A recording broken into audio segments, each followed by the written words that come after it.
Hello everyone, thank you for watching my video today on the ratio test for convergence. In this video we'll take a look at that test, and we'll also take a look at another test called the root test, which isn't tested on the AP test, but it's a good test to know and could be helpful, and a couple problems if we see them later on. So let's take a look at the ratio test first. What is the ratio test? We're going to take a ratio of a sub n plus 1 over a sub n, take the absolute value of that, and take the limit as n approaches infinity of that ratio. If that number is less than 1, it converges. If that number is greater than 1 or goes to infinity, it diverges. If it is 1, it's inconclusive. That's it. Let's jump right in. See how this works. Okay, so we see this function here. We got 2 to the n over n factorial. What we're going to do is we're going to take the limit as n approaches infinity of a sub n plus 1 over a sub n. So a sub n plus 1 would be 2 to the n plus 1 over n plus 1 factorial, divided by the nth term, but instead of dividing by it, we're just going to multiply by the reciprocal of it.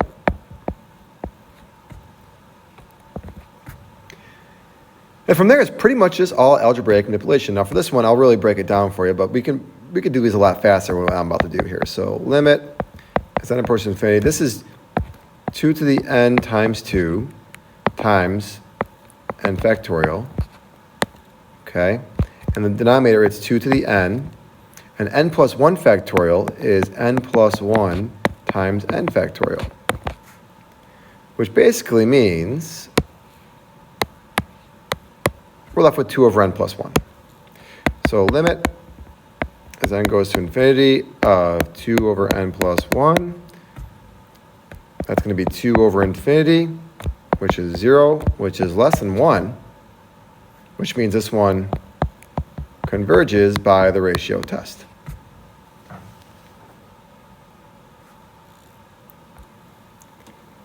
Next one. All right, so limit as n approaches infinity of the n plus first term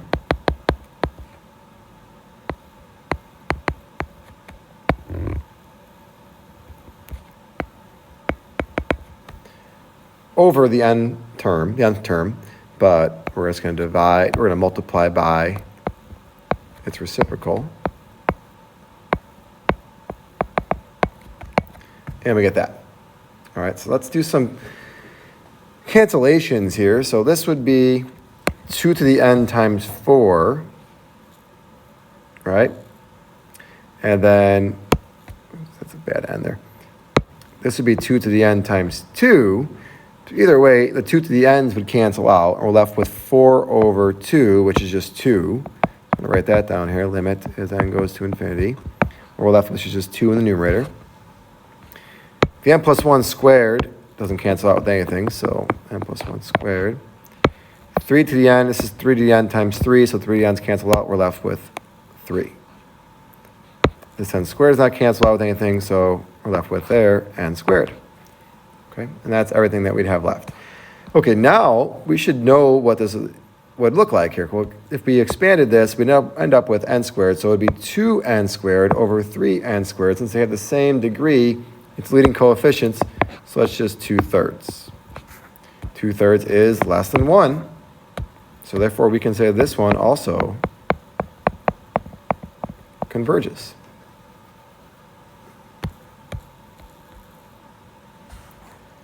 Letter C, n to the n over n factorial. So this is going to be limit as n goes to infinity, don't want an equal sign there, of the n plus first term, so n plus 1 to the n plus 1 over n plus 1 factorial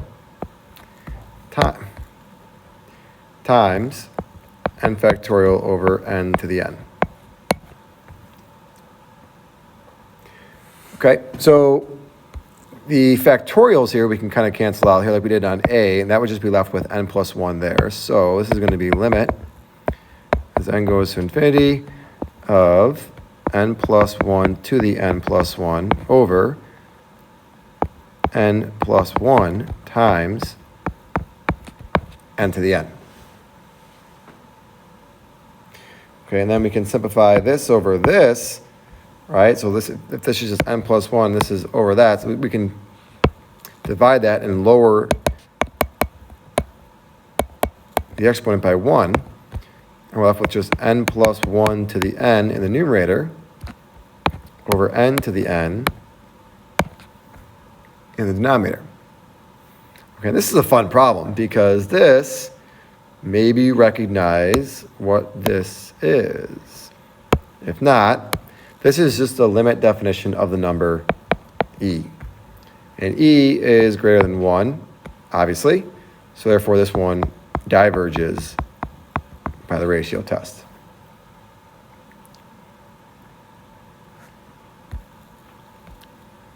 All right, last one on the slide, letter D.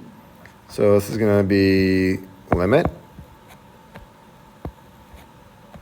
as n approaches infinity. Now we're just basically going to ignore the negative 1 to the n for now. Okay, we're going to do the n plus first term, so root n plus 1 over n plus 2 times n plus 1 over root n.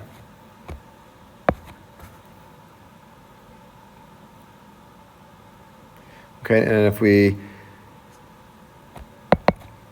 thought about this kind of like we did with our last video, really we could think of this as like root n and root n. Think of this as n and think of this as n. And those are all going to converge to the same number. This is going to converge to 1. So I shouldn't say converge. It's going to go to 1. Okay? And as we saw above on the last slide, if it goes to 1, this ratio test is going to be inconclusive. Okay? So this is like using the comparison test inside of the ratio test. We're kind of using that to compare to other ones that we know, other a sub n's that we would know. And basically, like I said, these are going to converge to, I shouldn't say converge, they're going to approach 1. This will approach 1 as well. Okay? So we saw one example of each, 2 examples of converging, one diverging and one inconclusive. The other test we're talking about today, really briefly, is called the root test. Like I wrote here, it's not on the BC exam, but basically, it's something that could help you along the way. So I'm going to show it to you, but it'll never be something you'll have to use on an AP test, okay? It's the root test that says, if you take the nth root of the absolute value of a sub n, and it's less than 1, it converges. If you take the nth root of a sub n, and it's equal to infinity or goes something bigger than 1, it diverges. And if it equals 1 again, it's inconclusive. Okay? A quick note there, the root test is always inclusive for any P series. All right, so how would that look like on this problem? We're going to take limit as n approaches infinity. Okay, we're going to take the nth root of a sub n. So e to the 2n over n to the n, absolute value of that. Okay, and that's going to be limit as n approaches infinity. The nth root of e to the 2n is just e squared. The nth root of n to the n is just n, which these are both going to be positive numbers now because e squared is always positive, and this is starting at 1 and going to infinity, so also always positive. So we get e squared over infinity, which is 0. So then we can say this one converges by the root test. Again, will that be a problem that you'll have to use on the AP test? Absolutely not, but sometimes it could be helpful on something that looks like this.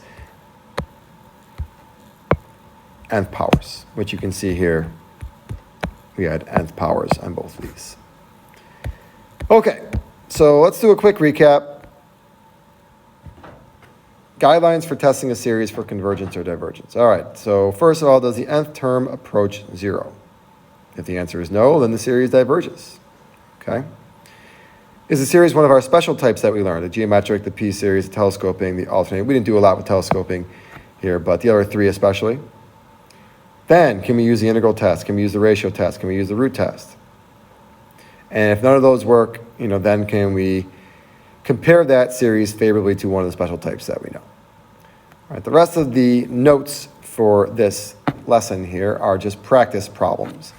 Okay, so I'm going to pause this video here. I'm going to stop the video here, and you can try the rest on your own, and then you can check later on for the answers to those 7 practice problems. But for each one, again, kind of go through these 4 guidelines and see what you come up with. And hopefully you'll know which tests we can use and get the right answers. Thanks as always for watching my video today. I hope you learned something, and we'll see you again soon.